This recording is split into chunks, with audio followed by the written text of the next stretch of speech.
बाहेर आता सुरक्षा वाढवण्यात आली आहे। अजितदादांच्या राष्ट्रवादीच्या कार्यकर्त्यांनी आंदोलन केलं होतं, त्या पार्श्वभूमीवर ही सुरक्षा वाढवण्यात आली आहे। दरम्यान काँग्रेसचे प्रदेशाध्यक्ष हर्षवर्धन सपकाळ सध्या काँग्रेस कार्यालयामध्येच आहेत।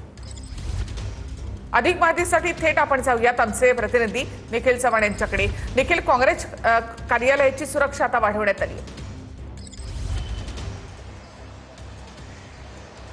नक्कीच आपण पाहिलं तर थोड्या वेळापूर्वीच या ठिकाणी राष्ट्रवादीच्या कार्यकर्त्यांकडून जोरदार आंदोलन करण्यात आलेलं होतं आणि या आंदोलनाच्या नंतर येथील कार्यकर्त्यांना देखील ताब्यात घेण्यात आलेलं आहे। परंतु काँग्रेस हाऊस म्हणजे तन्ना हाऊसची सुरक्षा म्हणून या ठिकाणी पोलीस बंदोबस्त आहे तो वाढवण्यात आलेला आहे। या ठिकाणी 2 मोठ्या गाड्या भरून पोलीस आहेत त्यांना या ठिकाणी डिप्लॉय करण्यात आलेला आहे। तर तन्ना हाऊसच्या आतमध्ये देखील आता पोलीस बंदोबस्त आहे तो लावण्यात आलेला आहे। सध्या हर्षवर्धन सपकाळ आहेत ते या काँग्रेस हाऊसमध्ये सध्या उपस्थित आहेत। तन्ना हाऊसमध्ये या ठिकाणी कार्यकर्त्यांसोबत ते भेटी देखील घेत आहेत। परंतु आपण जर पाहिलं तर या ठिकाणी पुन्हा कुठलं आंदोलन होऊ नये किंवा राष्ट्रवादी पक्षाचे या ठिकाणी पदाधिकारी येऊ नये या अनुषंगाने हा संपूर्णपणे बंदोबस्त आहे तो या ठिकाणी आपल्याला पाहायला मिळतोय। जसे 5 गार्ड या ठिकाणी खाली लावण्यात आलेले आहेत, तसेच वरती देखील हर्षवर्धन सपकाळ यांच्या कार्यालयाच्या बाहेर देखील पोलीस बंदोबस्त आहे तो ठेवण्यात आलेला आहे। आणि याच ठिकाणी जोरदार आंदोलन झाल्याच्या नंतर पोलिसांकडून ही धन्यवाद निखिल।